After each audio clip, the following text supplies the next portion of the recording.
Hola, bonjour, and welcome to another exciting episode of Tiki Talka.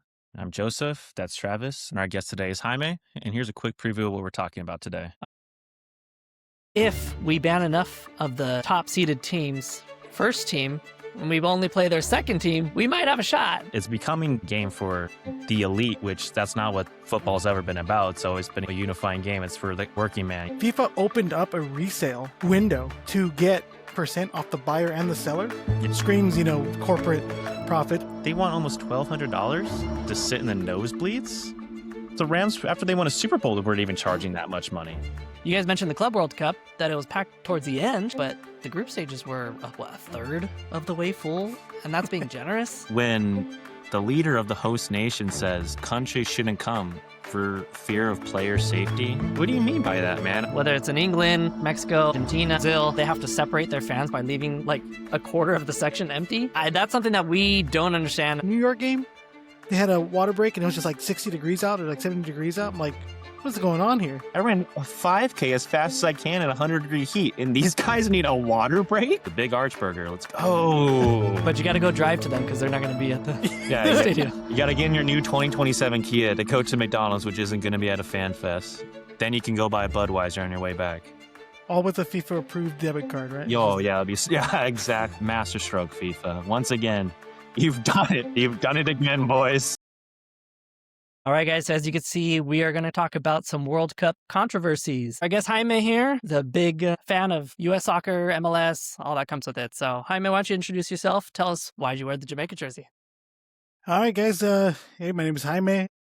Yeah, Jamaica jersey today. Probably by the time everyone's watching this, we might have already known whether they make it or not. But this is a little bit of a callback. My first club team ever was called the Reggae Boys. Our coach, our owner, was from Jamaica, and we actually wore these original Jamaica kits back in the day. This is not the one, because obviously it wouldn't fit me when I was a kid anymore. But yeah, there's a little bit of a callback, and then a little bit of a hopefully pushing forward so they can make it into the big dance. Nice. Do you have the same sentiment, Joey, you want Jamaica to go through? I mean, it'd be cool. It'd be really nice. I mean, be interesting. I mean, I'm more interested in seeing if Italy makes it through, to be honest with you, or Bosnia. That's like where my whole head is at right now, dude. You went like there? Deco said, they haven't made it for the past 2 World Cups. I don't know why they're so happy to not play Wales. It's You went there this early on? I had to go there immediately, dude. I saw Already? him talk about it today. I read the whole Early booking. interview, man. Oh my gosh. He's ready. But hey, Italy was the first team to play Bosnia after their whole civil war, so it'll be pretty cool. It'll be very interesting. It might be a friendly game until probably the 90th minute, because that game is going to go to extra time, because don't see anyone scoring in regular time. Yeah, Italy won the first playoff game, so just got to win this next one, and we are through. Cross your fingers, but I don't know why. I shouldn't be this worried, but I'm nervous. Big bad Bosnia, dude. All right, guys, so let's dive into it. We talked a little about some of the stuff in one of our World Cup preview episodes, so we'll touch on a little bit more since there's new advancements, but then we'll talk about some other developments that have happened. So why don't we start off with ticketing? Obviously, everybody knows that this World Cup is, at least 3 times more expensive than the last one or anyone preceding it. So we'll start off there. UEFA came out today, so what is this, Monday, saying that they're going to freeze Euros tickets for the foreseeable future. So the cheapest Euro ticket is going to cost roughly 30 euros, so 35-ish dollars American. 2 Euros tickets now cost the same amount as parking for the World Cup. I'll say that again. 2 Euros tickets, the European Championship, it costs the same money as parking. The reasoning behind it, FIFA says, is that they're doing their weird pricing model where it's in line with North American sports, where based on demand, we're going to charge more and more and more. And so the cheapest tickets I've seen, at least over here in California, is $300-ish dollars, and that's to see Iran play Belgium. But it looks like that game's not even get played in the United States. So the cheapest tickets now is probably $700 for a World Cup game here in California, which I can't imagine what it's like in New York. How does that make you feel, Jaime? Are you super excited? It was a weird thing when they first announced it. Obviously super exciting because as a kid, you watch these kinds of games and you're like, man, one day I wish I can go to one of these. I'm sure a lot of people kind of will relate to this, but you always kind of think of, well, maybe if it's in a favorable country or something that you've always wanted to visit, if it's in France, Italy, anywhere that you want to actually go and visit and You're like, I'll save up the money and I'll go. And it's kind of scary to think that people are literally low in budgets and saving up to go to a home match in their own backyard. Like, it's crazy. It's looking at some of these things that come out about how it's just exponentially jumped, whatever the number is, 3 times, 5 times, or whatever. But the fact that round one, depending on the tier, is like over $400 or $500, and that just goes up from there.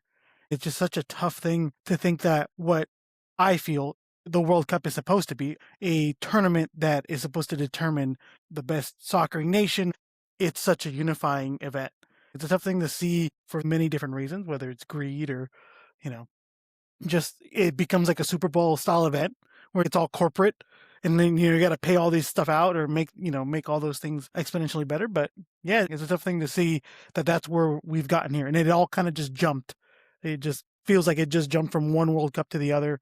You look at all the other ones, and this one just kind of exploded out of nowhere. It's just like you said, dude. It's not the Super Bowl or like the NBA Finals, the World Series game. Those tickets are crazy, crazy money. But that's mainly an America, United States kind of uniquely American thing.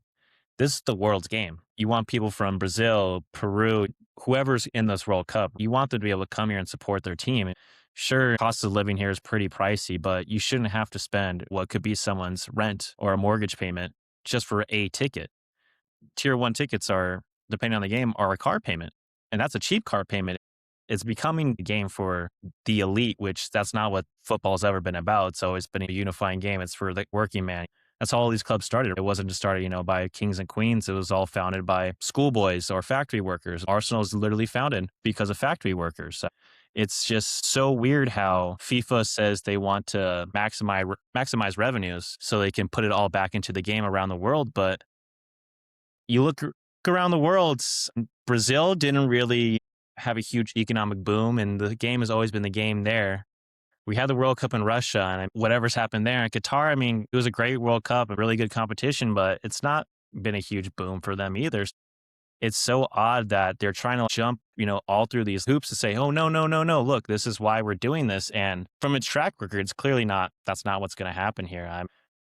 Especially for like fans, some of these fans have to pay a $15,000 bond just to come see their teams play. I'm like, what are we talking about here, man? It's not unifying at all. It's exclusive. It's like kind of like a boys club. Yeah, it's kind of weird. I went to actually a game for the Club World Cup last summer. It was a weird tournament that just came out of nowhere, a quote unquote sort of dress rehearsal for these venues and for these locations, even though the one in LA, it was at the Rose Bowl. The Rose Bowl's not even a venue, but you had PSG and Botafogo playing, and it was like a packed house.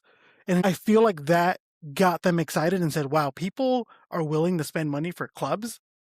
Can you imagine now with the World Cup? And the other thing is this whole idea of supply and demand. Economics always tells us there's more supply, the value kind of goes down, or the prices go down. This is the biggest World Cup team pool that we've seen ever. More games than ever. And yet the prices didn't stay, the prices didn't go down, it just shot up. And so it's such a crazy thing to think that they're creating more for us to spend on, not to necessarily enjoy. It's like the whole premise of it is just kind of focused on there. And I feel like it really did start from that tournament. They saw that these ticket prices were going, and they were selling and they were reselling. Like, this is a tournament, guys, that FIFA opened up a resale window to get 15% off the buyer and the seller. Screams, corporate profit, on so many different levels. It's crazy. The Club World Cup only sold so well because these were like $40, $60 tickets. You know what I mean? It wasn't because they were charging what they're charging now. It's pure greed. They said, okay, well, if people are going to spend $40, $60 on a ticket, obviously they're going to spend $340 on, Iran playing Belgium. Like, no one's going to spend money on that. I'm sure the Iranian population out here would love to see their teams play. I've never met a Belgian that lives out in California, but maybe they'd spend that money. But the average fan across the world isn't going to spend that money. They're just not. I mean, even looking at a United States perspective, home openers here in SoFi, they want almost $1,200 to sit in the nosebleeds. So Rams, after they won a Super Bowl, they weren't even charging that much money. And the U.S. sucks. Like, we're bad. We got spanked 5-2 to Belgium. Like, where did they get off? Honestly, I can't wrap my head around charging these prices. It's not inclusive, man. Of course, you can't make it $5. These venues, FIFA has to make some kind of money back to justify putting on this huge event. But $400 for a low end game, I don't understand it. I really, really don't understand it. And like I said, you're going to charge people from Algeria, Cape Verde, Senegal, AFCON champions, Ivory Coast, you're going to charge them $15,000? Ex champions, right? You're going to charge the AFCON champions 15 grand? And that's not just fans. The players have to pay that bond too. Why? What is the point of doing this? It's like this greedy perception that Americans get around the world is just only being solidified by this World Cup. And I don't know if it's just an agreement the US has with FIFA or if it's just FIFA still being themselves. It's insane to me. I think you guys hit the nail on the head. It's pure greed. FIFA, different president, same story. It's always been that way. They want to get the biggest profit. I'm sure they're going to try and make headlines saying this is the most successful in terms of dollar amount, but it's not because of the amount of people per se. It's just the prices are outrageous. And Joey, you're right when you're saying it's a typical American thing to charge these kind of prices for Super Bowl and whatnot. But again, this is people from around the world. How can we expect the common factory worker from England or Spain to not only pay for their expensive flight ticket, but also pay for the expensive hotel to now go to expensive game for the expensive food? It's a game, like you said, only for the elite now. It is sad. It's crumbling. And you guys mentioned the Club World Cup, that it was packed towards the end, sure, but the group stages were a third of the way full, and that's being generous. That's sad. It was a complete dud, and I don't think this will be a dud just because I think there's enough rich people around the world that will fill it, or they'll be desperate at the end and maybe do some sort of shock sale, but it's sad because there's nothing we can do. They're already doing the shock sale. And Infantino said, oh man, this is the most in-demand World Cup. All their tickets are already sold out. I'm getting email after email saying, oh, we have more tickets to sell. Here's a quick draw you can join to get these tickets. And they're still charging the same amount of money that they are charging everyone else. The right to buy tickets. You're lucky if you could have bought one at maybe the $300 when they were first going for now. Now it's a bidding war. Now you've put down like $350. You might get outbid for $400, and you got to keep bidding and bidding and bidding. It's discouraging. I'm chalking up to going to FanFest, but now all these FanFests are getting scaled back. New York, New Jersey just axed theirs. They don't really have a new one in place yet. The one in San Francisco is scaling back because they don't have really any good marquee games. I don't even know where the one in LA is going to be at. Is it going to be in the Coliseum? Is it going to be at the Fairplex? It's not accessible. The FanFest is like what really gives the whole vibe of the World Cup. It's not just the game, it's the whole world community coming together. And when you keep axing things away just for the sake of profit, what do they expect is going to happen in this World Cup? Yeah, it takes us into the perfect segue for FanFest. But we kind of expand on that, guys, on the cancellations of this. It's interesting when the fan fests were kind of first being announced and coming together. That was always option two, like you said, Joey. Maybe you can't get a ticket. Maybe your team's playing somewhere else and maybe they'll be showing something on there. And whether it's cancellation or whether it's premium packaging, it just seems more sponsor driven. Like, I don't know who's putting these together. I don't know how controlled all these spaces are, but I don't even know where it's at. Like, there's no guarantee that it's going to be at the same spot. Like you said, New Jersey just got canceled. That's supposed to be one of the premier areas, like the premier venues. Yeah, that's where the finals. It's like, how are you just going to be like, you know what, don't need it or can't have it?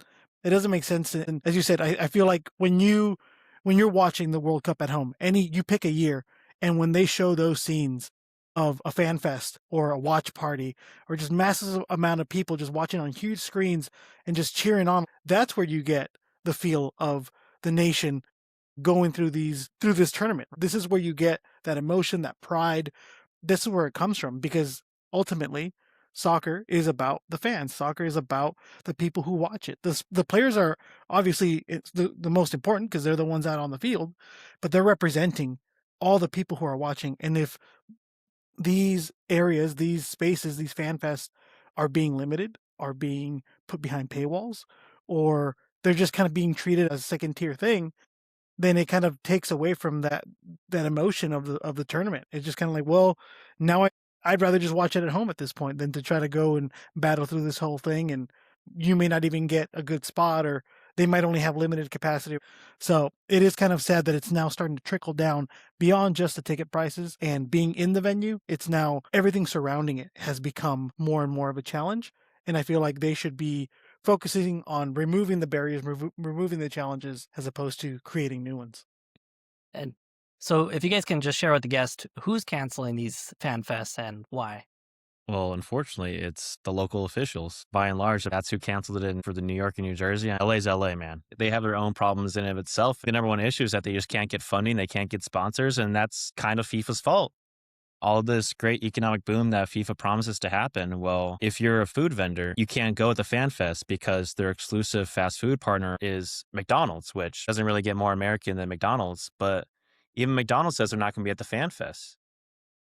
What do you mean? You're the official sponsor. You should be there. They're not going to be there. So that means just looking for California, there's The Habit. They can't be there. In-N-Out can't be there. Five Guys can't be there.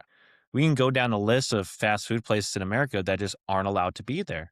And now you need to find very niche local vendors that maybe they give you some kind of American flavor, but it's still not everything that this country or the state, even in Mexico and Canada, that they all have to offer because they're being handcuffed. FIFA's sponsored by what? Kia, I think, is their sponsor. So all these stadiums have their own automotive sponsors or banking sponsors. You got to hide those brandings now, man. So these stadiums are now losing more money. Where do you expect them to get the money to put on all these events? I mean, Foxborough just had to fight tooth and nail to barely get the money they were promised to put this on. What's the logic behind it all? Yeah, it's gonna be crazy to see how like Mercedes-Benz Stadium in Georgia has to like keep the roof open so that they don't show the emblem on the top of the thing. It's like it's so crazy how this whole thing works. But in reference a little bit earlier to the pod when we were talking about the corporateness of what it is, and we talked a little bit about Super Bowl and the prices, but how like even just those sponsors itself, right? The teams who are playing, they might have their own sponsors, but they're not allowed to show any of those things off. Everything's branded, everything's covered, everything's put together. And then in these fan fests, if you can't promote that or you can't show off your city, you can't show off what makes you special to be a host city, and all these places refuse to be there, I feel like it's a gapped opportunity to be able to say, hey, like if you're not going to be there, then let's make a deal and allow someone to be there to be able to provide. And it's a little tough because obviously with FIFA, it's hard to make those deals. I understand that. But at the end of the day, something should be done. Whether it's going to be done in the next couple of months, I doubt it. But I think something should have been prevented. But you bring up Foxborough, and that's so crazy that they were literally willing to, you know what? Let's not even have it here. Yeah, Because, we're done. like, yeah, no, who's going to pick up the tab? Because we're not going to wait for a reimbursement 5 years down the line to be able to host and have this great event because everyone's going to leave and we're going to be stuck with the bill, the cleanup, all that stuff. So many times in the past, FIFA is holding the game at their city and they're building stadiums for years, building infrastructure for years. We have that already. Stadiums are already set. And so what an opportunity to be able to change something up and be able to feed into that vibrant city already and to give more to it. And I think it's just a missed opportunity. Yeah, you would think they would jump in as far as you see all these cancellations coming. I'm talking about FIFA here. It almost feels like, hey, I got my big check sponsor. I'm good. Let them figure out all the small logistics. Where if they're truly trying to build the game like they say they are, why would you not help with the fan fest? Why would you not help find some sort of resolution? Because we need butts in the seats to watch those games and help spread it. Because yeah, you might get $1 today, but gaining maybe 100 or 1,000 extra fans is going to give you high revenue in the long run. So I'm a little shocked. Well, I shouldn't say shocked. It's sad to see that this is the avenue that FIFA decided to take. I mean, it's not all on FIFA. The host cities know what they're getting into when they sign these contracts. So you can't really expect FIFA to pay for every single thing. Yeah, the host city's got to pay for something, but to just throw it all on them and say, I pinky promise you guys are going to make so much money off of this. Look at the studies that we commissioned, the studies that FIFA paid for, that prove that what we're saying is true. How am I supposed to believe you when you're one of the most corrupt organizations in the world? I can't buy into seeing all this revenue coming in because I've seen what Brazil looks like after they hosted a World Cup. One of the best World Cups I've ever seen. It wasn't a huge economic boom for them. People suffered greatly after that World Cup. It brought jobs for a little bit, but those jobs aren't going to stay. They leave. You look at all the other stadiums they built. What's going to happen to those stadiums in Qatar? Yeah, same thing in South Africa. Some of them were torn down or abandoned. But that's the thing, though. We don't have that problem. Just like a lot of countries in Europe, we don't have that problem. All they had to do is come here and just do more of organizational logistics. They didn't have to worry about building structures and what are we going to do after it. So the excuse is kind of taken away from my point of view. What I see is FIFA's happy to brag about they've cut down $100 million in operating expenses. Okay, so then what are you doing with all that money you're saving? Because when you just say that and then don't give a plan for it, you're just patting yourselves on the back saying, good boy, we saved all this money. Now we can just do more nothing with it. It's just crazy to me, man. You're easily one of the wealthiest organizations in the world, and you just can't help out these countries anywhere and everywhere. And again, I'm not expecting FIFA to foot the entire bill and say, no, we got this, guys. Don't worry about it. But you can't help us out with getting security. You can't help us out with logistics. What about food? Again, McDonald's says they're not going to be there. So can I have Shake Shack be there? No. No, you can't. Sorry, because directly competes with McDonald's.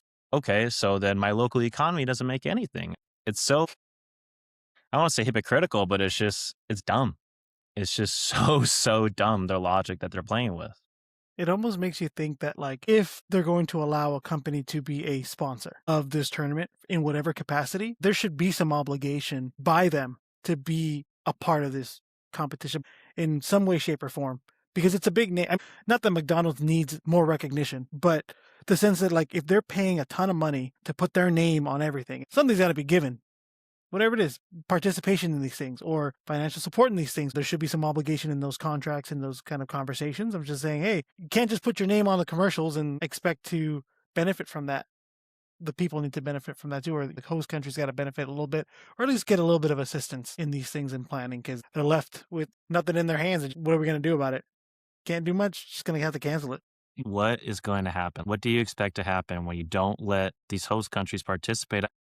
I'm going to keep hammering on McDonald's because it's so crazy to me. Because when people think America, they're going to think McDonald's because there's McDonald's all over the world, man. That's about as American as you can get besides apple pie and fried chicken. And they were willing to go to Qatar, Russia, to be a vendor.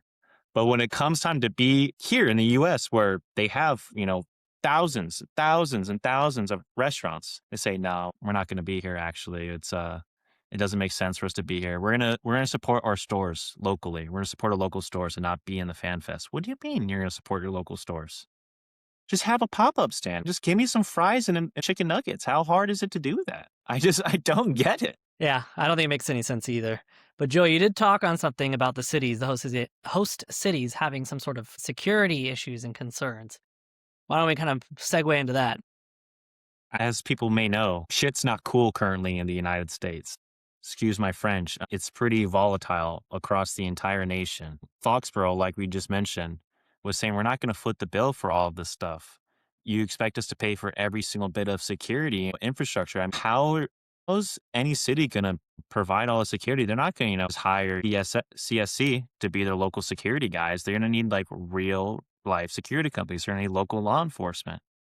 But if you can't pay these cities, the government's already unwilling to pay these cities. How is this anything going to be secure? Again, we're in a very volatile time in this country right now. Everything's kind of crazy. People are losing their heads. It's just now we're supposed to host the biggest tournament in the world, and it's all going to be smooth. We kicked Russia out of the Olympics for invading the Ukraine, and we're at war with people. We're attacking our own people locally. How is this going to move on and be okay? I don't get it. Iran doesn't even want to play in the United States. So we're losing another game here in the country. What's the logic here? I can't wrap my head around it. Yeah, I think a crazy thing to focus on is that we've been focusing a lot about the U.S. and kind of the political dynamic that are going on now. But let's not forget there's two other countries that are going to be hosting between Canada and Mexico. Not to say that there is no issues there either, but security-wise, there's so many layers to it. There's a couple of videos that come out every single year about the Super Bowl. We keep talking about the Super Bowl, but like these big events, Olympics and things like that, and how they're coordinated in security-wise, whether it's different layers of security, can't get through without a ticket, up to whatever radius to the stadium or whatever the case may be. Sometimes they don't even let you in within parking distance without a ticket or something like that. There are ways that they can deter any kind of issues going to these games and feeling safe at these games. But will there be consistency? Will a Mexican stadium be the same secure-wise as an American stadium, as a Canadian stadium, vice versa? Let's not forget the teams. Every team that brings people, the cultures are different. The way that they celebrate is different. The way that they support their team is different. How they go to games is different. what they do pregame, what they do at half times or whatever. Like everything is so different.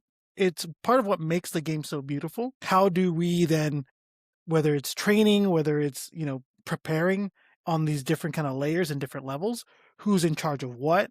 There's all these conversations about, if there's going to be government agencies at the stadiums to add to the protection, but what are their real intentions going to be type of thing. All these things are kind of intense and it feels very tight. And it's almost like, I just wish that they would be able to kind of let a little bit of air out the ball and just be able to relax a little bit and just kind of keep it because of what it is and just let it be that. But we know that, especially in the past, there's always that layer of just not sure exactly. Even in Qatar, just going to Qatar was kind of a controversial thing and just kind of how is that going to play out?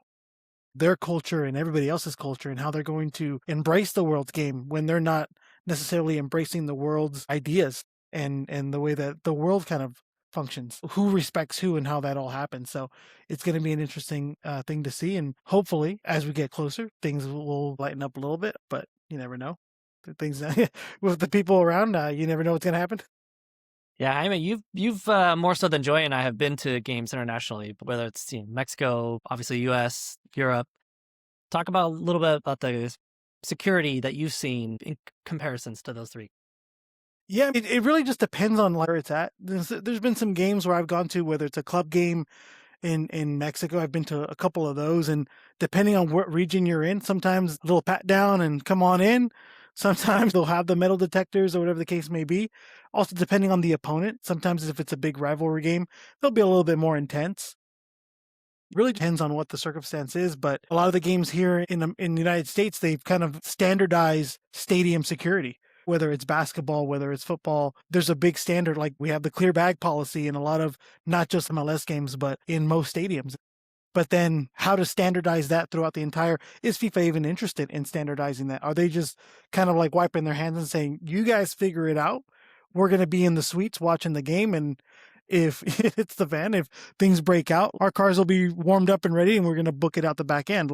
This is a little bit off topic, but there was a club game a couple of years ago. It was Querétaro and Atlas where like fans stormed onto the field and it was a big riot. And it's like, not to say that a game's going to get like that, but if it does, what happens? Who's That was responsible? deadly. I Yeah. mean, that's something that doesn't happen, in American sports games, right? Our sports culture is very, I don't want to say it's not, it's passionate, but it's not as passionate as the rest of the world is about football, right? Pitch evasions happen all the time. The only time I've ever seen people storm the field is at college football games. It's the only time I've seen that happen. And when that happens, these security teams, the local PD, they know that this is a possibility. They understand this is going to happen. The East still can't prevent it. So what's going to stop these stadiums who don't have, you look at the San Siro or you look at the stadiums in South America, they kind of have these walls, these, fences that prevent people from storming the pitch. Let's say two countries who kind of don't like each other have a game and someone gets a controversial penalty or someone hits the winner. Who is going to stop someone from getting onto the pitch? Who's going to stop all this stuff? It's not something we're built for.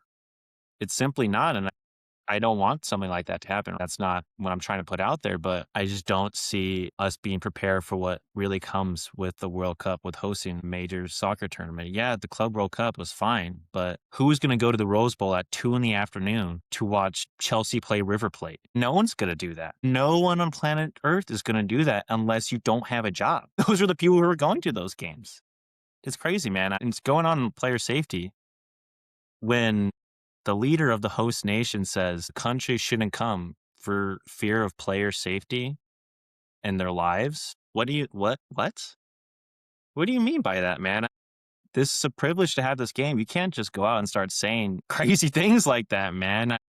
For a while, I was reading that FIFA was seriously considering taking games out of here. Germany was seriously considering boycotting the games. They're saying, no, we're not going to go to this World Cup. It was going to stay in the U.S. And then Mexico started having its problems. And then Canada there's no way Canada is going to support a World Cup by itself. So that kind of just went dead in the water. But if you're saying you can't guarantee player safety, how can you host this World Cup? You can't guarantee player safety. So I know for damn sure you can't guarantee fan safety. Again, I'm not expecting nothing to happen, not get yelled at. That's what happens. Banter happens. People get heated. But I expect to be able to come home from a match. I expect to not have a black eye after the game. I just don't get it, man. It seems like we've systematically tried to do everything incorrectly. for this World Cup leading up to it. And Yeah, I don't know, man. It's I crazy. think you hit the nail on the head, dude. Especially like when you look at certain countries, right? Even on the club level, whether it's in England, Mexico, Argentina, Brazil, and you see how they have to separate their fans by leaving like a quarter of the section empty. That's something that we don't understand as Americans, right? We think when the Dodger fan beat up the Giants fan, what was that, 10, 15 years ago now? Like that was the biggest thing that we've had. I mean, that's an everyday occurrence at some of those in some of those countries. Yeah. Yeah, I think you're right about that. We need some lessons on how to prepare for that. Yeah. No, I think it's funny. We're barely being exposed as a country into the passion that is a sport. I think we're seeing it more in the age that we're in. I keep thinking about the 94 World Cup, the last time it was here, and how the impact that it left. I wasn't even born. Yeah. Yeah. It's such a long time ago. I don't know what crazy political things were going on there, but even just like a couple of years later at the 98, USA played Iran in that tournament. And I remember watching videos before the game rather than just trading the little banners before the game and saying the country, like there was flowers presented and this tense easing moment that they were trying to It's a unifying accomplish. game. Yeah. I mean, that's what it's all about, right? Now this one's getting like inherently divisive, dude. I just can't understand how we're making the world game, this unifying tournament, into kind of a battleground. A lot of it has to be said about the ending of that FIFA Club World Cup, giving this made up award to a president of a nation, and just a little bit later when they had the village people singing the YMCA, we're like promoting this thing like this is America. And who cares? Like this is who we are. That could not be like less American. YMCA does not represent the No one people. thinks about the village Yeah, people no on a one regular basis. That's not a thing. We're like, yo, you know what I need to listen to this morning? MCA, man. That's what I need. I need that to get my day right. Like, it's like what Europeans think America is about. It's like what the rest of the world thinks this is America. It's like, oh, you guys love McDonald's and the village people, right? And it's like, no, like, we don't like that at all, actually. I'll eat McDonald's if like maybe I'm really, really drunk or I'm in a pinch and I'll listen to YMCA at a wedding when I'm 3 sheets to the wind, but I'm not bumping this and eating this every single day. Like, what? Yeah, it's a very big, we're starting to feed into a lot of those stereotypes now. It's kind of terrible. It's a terrible thing for us. Last time we talked about the World Cup, Jaime, it was around the time where Mexico was having all the issues with the cartel and whatnot. So, can you provide some of the international listeners that we have, like an update with what's going on? Has it been resolved? What's the status? Well, I don't think it'll ever be resolved in a country like Mexico, but definitely it's kind of like here. There's a lot of waves and how news kind of circulates and how it goes through. My family is from the northern part of Mexico. We're from Rosarito. It's an area near TJ where there's always like a lot of activity and a lot of things that kind of go on. And from what I hear, it just really depends on the areas that you're in. How it happened, why it happened, the killing of a cartel leader and all the chaos that ensues from that. It's a crazy situation, and who was behind it and how it all happened, people will speculate and people will share whatever it is that they want to do. But I remember around that time when you guys were talking about people were canceling trips that were even like farther down the line, months down the line.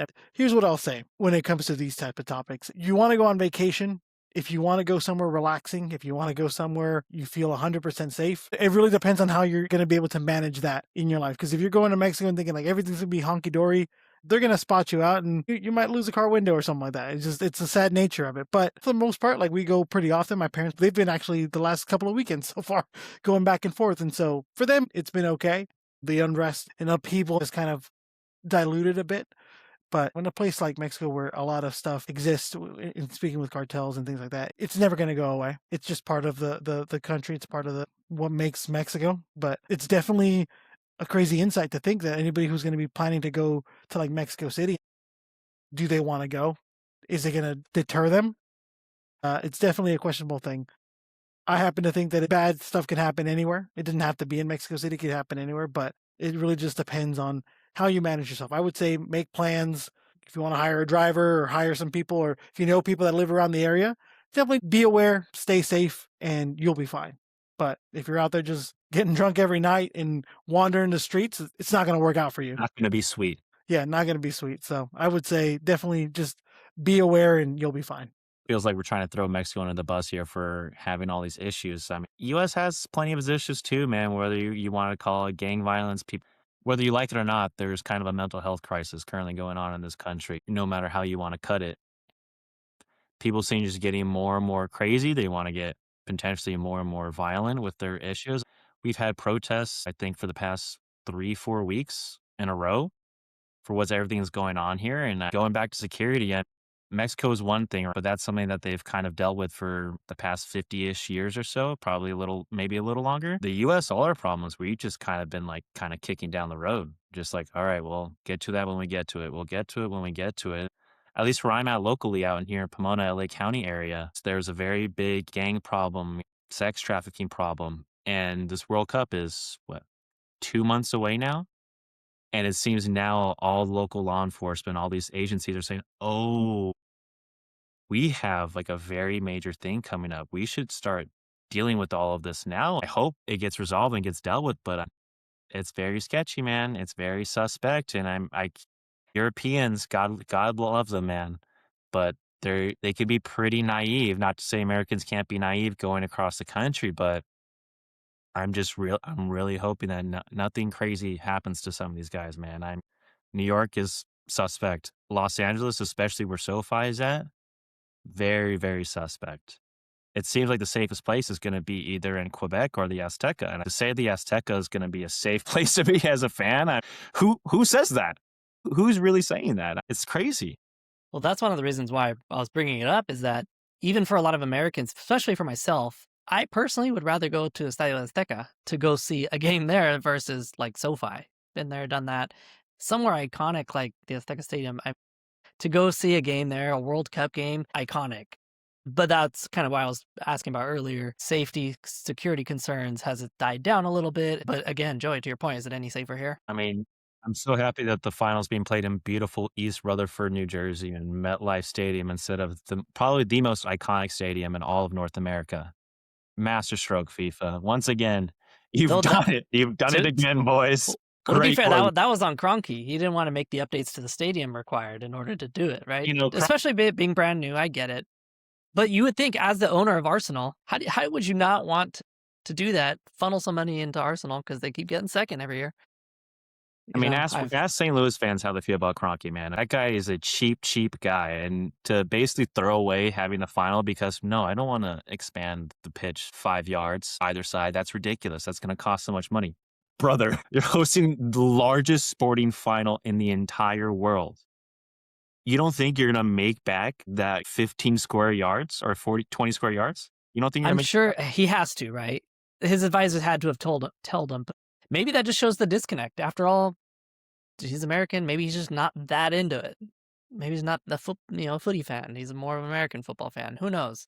I just don't. I can't understand it, man.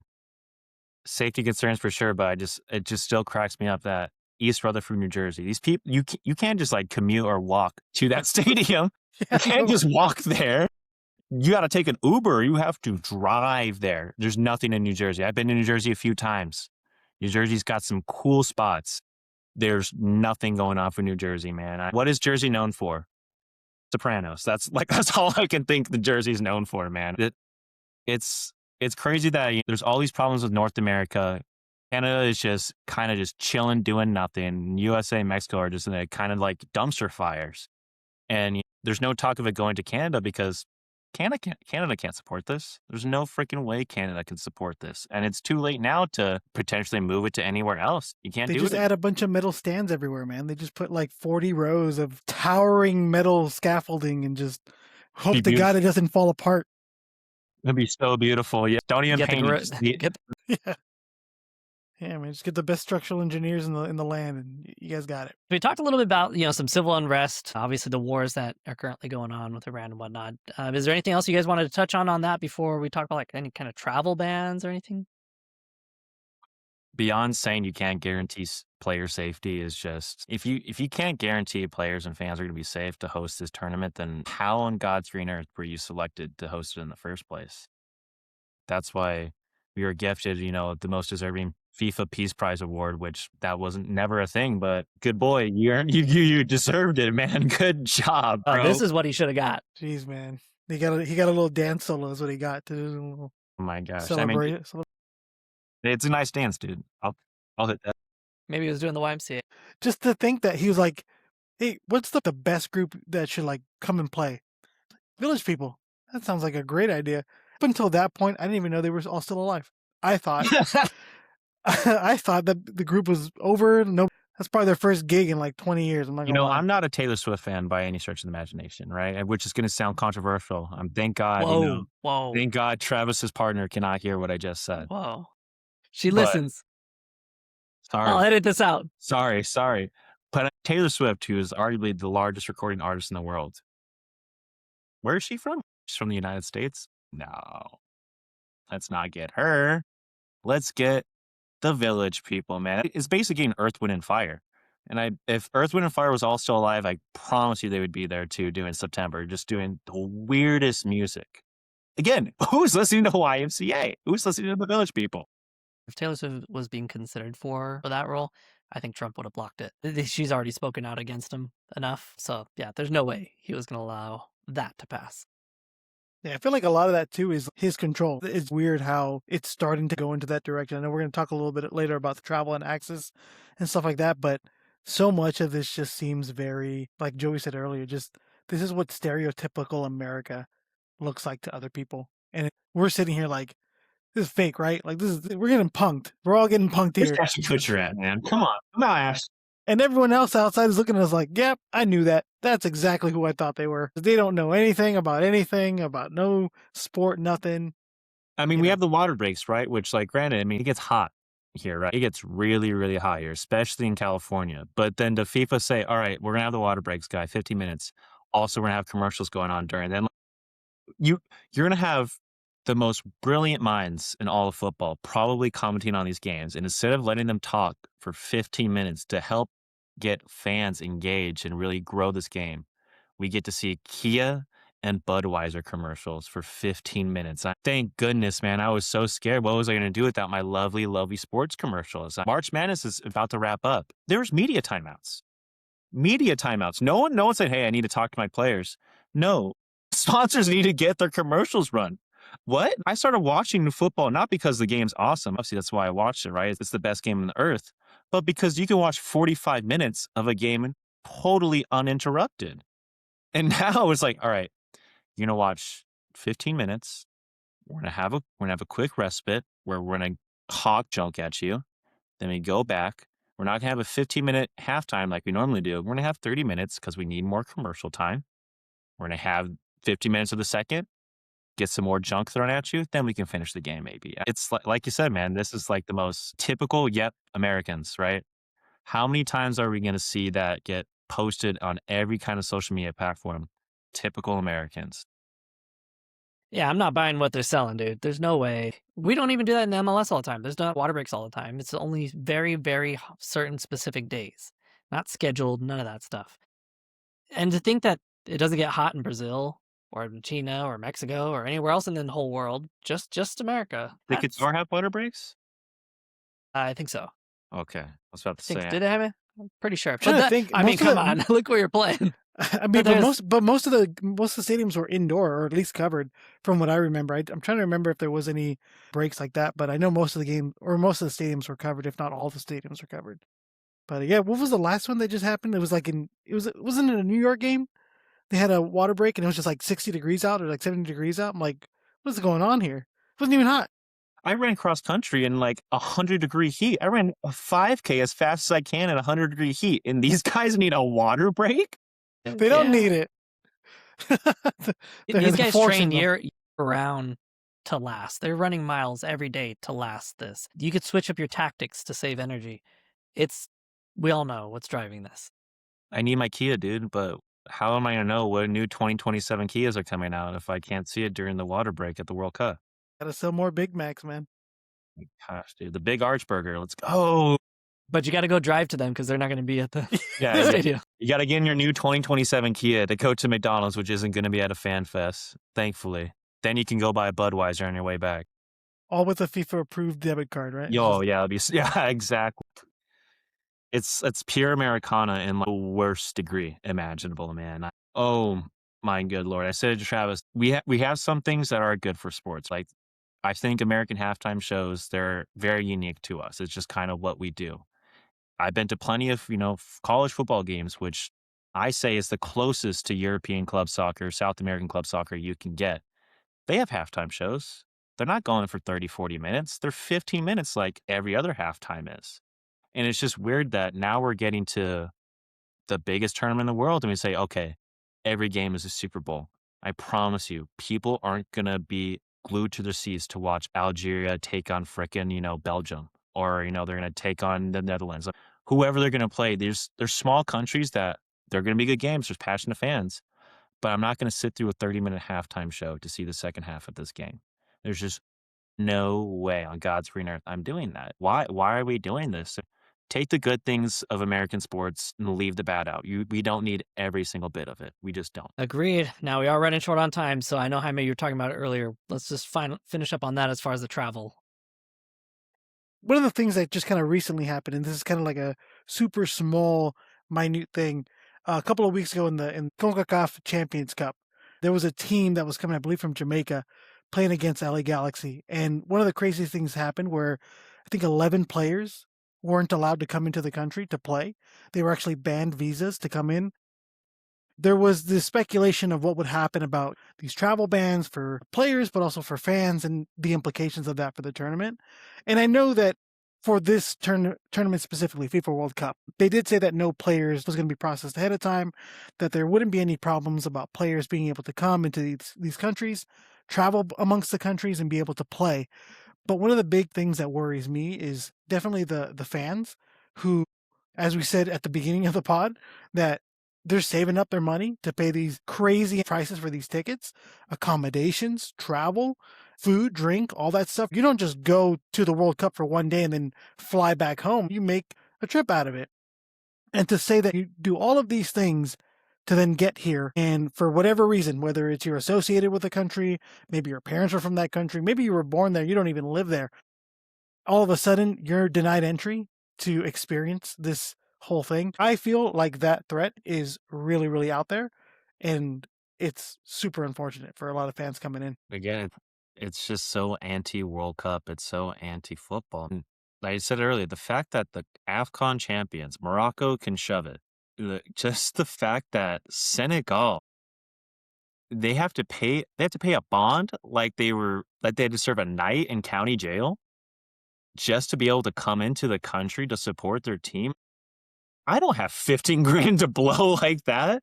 Who has 15 grand to blow like that? What world are we living in where we're going to charge the common man from any country an exorbitant price for a ticket? Hotels are up, what, 1,000% across the board in anywhere you want to go to? And then for certain regions, you're going to charge them an extra 15K to come in? What's the logic here? It's like we're trying to doom this entire thing from happening. Like you said earlier too, Travis, it's going to be the most successful World Cup ever. And not because they've sold X amount of tickets or they've had X amount of fans come. It's going to be based purely on the dollars to donuts. It's just not the World Cup. It's not what I've come up understanding what the World Cup is by any stretch of the imagination. I don't get it. I mean, when Brazil lost to Germany in that World Cup to go into the final, Brazilian fans were defeated. But Germans were propping up saying, hey, it was a great game. And Brazilian fans say, all right, go and win this thing. Everyone knows that picture of that crying guy holding the World Cup trophy. That's one of the most iconic World Cup images of all time. And he told German fans to go win it. You guys deserved it. This was a great game. It's like this World Cup is trying to rob moments like that. It's saying, no, only me and my friends and his friend, because I kind of know this guy, are allowed to come to this. And if I don't really know you or understand what you're all about, you got to pay me like a boys club fee to get in. What's the point of having this World Cup then if it's going to be so exclusive? You talked about earlier, Joey, about not only this being successful, right? But FIFA taking that money and turning around, putting it back into the game. Thing is, I don't trust FIFA that they won't turn around and just put it back in their pockets. We've seen it before. I'm sure we'll see it again. I need a good boy bonus. I put on such Yeah, a good look. hey, I need a good yeah. boy bonus. Pat on the back. Yeah, pat on the back. Good boy. The other thing, though, is, I guess it's kind of a joke. If we ban enough of the top-seeded teams' first team, when we only play their second team, we might have a shot. No? Yeah, man. Probably not. We saw that Belgium game, dude. We I don't did. care what Poch is trying to sell. I am not buying it, dude. Oh, no, 5-2 to the B team. the scoreline didn't tell the full picture. No, Poch. It told the full picture. You played our starters. Ndoku torched Timmy Weah. Why is Timmy Weah still playing right back? Why is that still a thing that's happening? A punishment for when he spoke up about the World Cup. Again, America is very unique on some great things. I thought Shut Up and Dribble was thrown out over a decade ago. And it's so cool that Poch said, you know what, Timmy, just be quiet. Just play football, man. Just play your game. You want an American to not be an American, and you expect great things to happen here. It's taking the worst parts of what the U.S. has, and I just can't wait to see Twitter just say, typical Americans. Yep, this is what's going to happen. Of course, another commercial break, X, Y, and Z. Oh, it's going to be so brutal. It's going to suck so much. How many of you guys are embarrassed about the World Cup song too? Did you guys hear that? That gem? Wait, that was real? I'd rather. What did Jose say?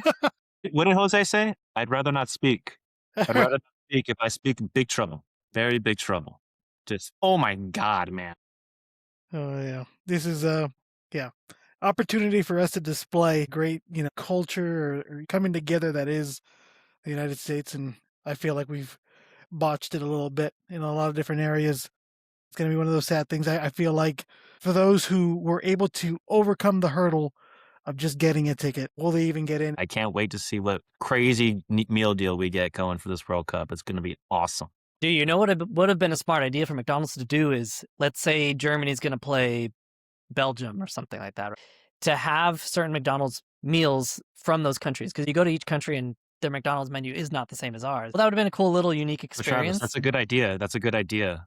And you can't be having good ideas at this World Cup, man. I'm sorry. You I'll shut simply up now. cannot. We cannot allow multiculturalism in a world event. What are you talking about, dude? Sorry. Can you imagine what the Olympics are going to be like here? Man. All right, guys. Well, that's all we have time for today. I want to give a big shout out to Jaime. Thanks again for coming on the pod, man. If you guys like this video, please subscribe, drop a like, and leave some comments for us. Don't forget to hit the notification bell so you don't miss an episode. And we'll see you on the next episode of Tiki Talka. Like this.